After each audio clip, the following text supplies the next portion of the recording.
सुजित तुला म्हणाला असेल ना की ते अग्रीमेंट त्यांनी फाडून टाकलंय म्हणून?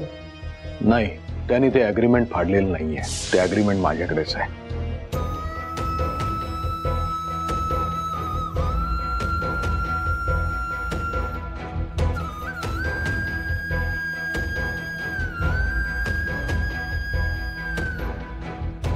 आज स्वानंदी खूप दिवसांनी इतक्या शांत झोपल्यात.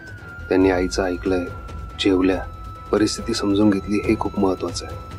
समजा हे बाळ तुमच्याकडे राहिलं असतं किंवा आटापिटा करून तुम्ही तुमच्याकडे घेतलं असतं आणि उद्या समजा त्याला प्लेटलेट्सची गरज पडली असती तर सुजित प्लेटलेट्स द्यायला तयार होईल?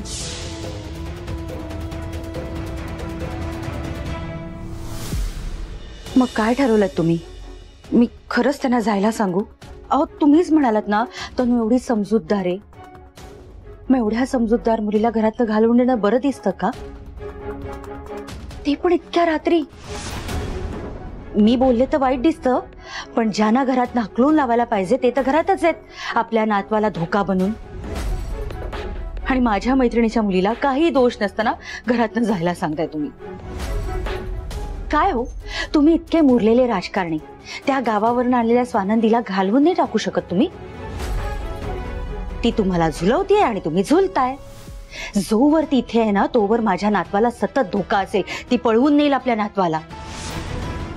आज ती सीमा आणि तनु समोर जे काही बोलली ते उद्या जाऊन एखाद्या राजकारणी पाहुण्यासमोर काही बोलली तर आपली काय इज्जत राहील, तुमचा काय मान राहील? लवकरात लवकर स्वानंदीला आणि तिच्या बरोबर मणी आणि त्या वॉर्डनला सुद्धा घरात नाकलवून द्या. नाहीतर ते तिघं मिळून काहीतरी प्लान करतील आणि पुन्हा अर्जुनला पळवून नेतील. तनुला घरात राहू नको म्हणून सांगायचं माझी हिम्मत नाही होते. आणि जर का तुम्ही तनुला घरातनं जायला सांगणार असाल तर तिच्या बरोबर मी सुद्धा जाईल. मग काय तो निर्णय तुमचा.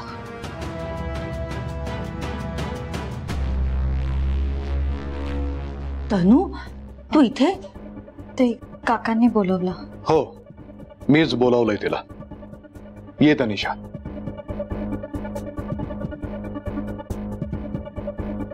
मला तुझ्याशी महत्वाचं बोलायचंय. हे माझं एका राजकारणी माणसाचं घर आहे आणि माझ्यात आणि सामान्य माणसामध्ये खूप फरक असतो. इथे काही नियम असतात, अटी असतात, प्रोटोकॉल असतात, संकेत असतात जे सामान्य माणसांना झेपत नाही.